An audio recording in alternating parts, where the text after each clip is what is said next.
जबलपुर संसदीय क्षेत्र के सांसद श्री आशीष दुबे ने बुधवार को नई दिल्ली में केंद्रीय रक्षा मंत्री माननीय श्री राजनाथ सिंह से भेंट कर जबलपुर में रक्षा क्षेत्र से जुड़े विभिन्न महत्वपूर्ण बिंदुओं पर चर्चा की और श्री राजनाथ सिंह को जबलपुर आमंत्रित किया। सांसद श्री आशीष दुबे ने श्री सिंह से जबलपुर में डिफेंस क्लस्टर स्थापना किए जाने का आग्रह करते हुए बताया कि जबलपुर को भारत की डिफेंस सिटी कहा जाता है, क्योंकि यहाँ रक्षा क्षेत्र से जुड़े कई कारखाने और संस्थान स्थित हैं। सांसद श्री आशीष दुबे ने सिंह को बताया कि जबलपुर में स्थित ऑर्डिनेंस फैक्ट्री खमरिया में बम और गोला बारूद का उत्पादन होता है। वहीं गन कैरेज फैक्ट्री में देश की रक्षा के लिए महत्वपूर्ण सारंग धनुष जैसे तोपे और लाइट फील्ड गन बनाई जाती हैं। इसी तरह व्हीकल फैक्ट्री जबलपुर में सेना के लिए वाहन, टैंक और बुलेट प्रूफ ट्रकों का निर्माण होता है। सांसद श्री दुबे ने रक्षा श्री मंत्री को कहा कि जबलपुर स्थित ग्रे आयरन फाउंड्री में रक्षा संस्थानों से जुड़े सहयोगी उत्पाद बनाए जाते हैं। सांसद श्री आशीष दुबे ने रक्षा मंत्री श्री राजनाथ सिंह को विस्तृत जानकारी देते हुए बताया कि जबलपुर में अन्य महत्वपूर्ण रक्षा संस्थानों में सामग्री प्रबंधन कॉलेज,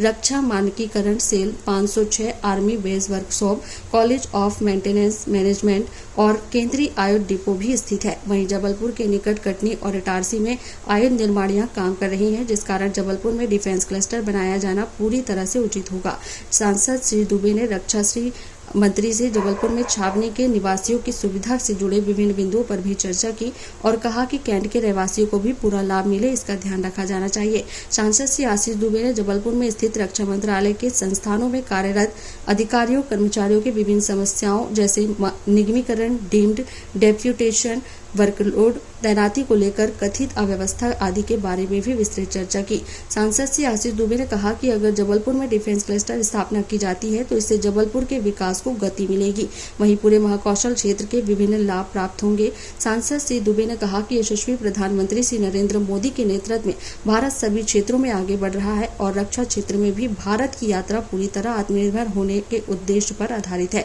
तब जबलपुर में डिफेंस क्लस्टर बनने से रक्षा क्षेत्र से जुड़ी विभिन्न कंपनियों, शोध संस्थान और सहयोगी कारखाने एक ही भौगोलिक क्षेत्र में स्थापित होंगे, जिससे बेहतर, सस्ता और तेज कार्य हो सकेगा और आत्मनिर्भर भारत की संकल्पना को बढ़ावा मिलेगा।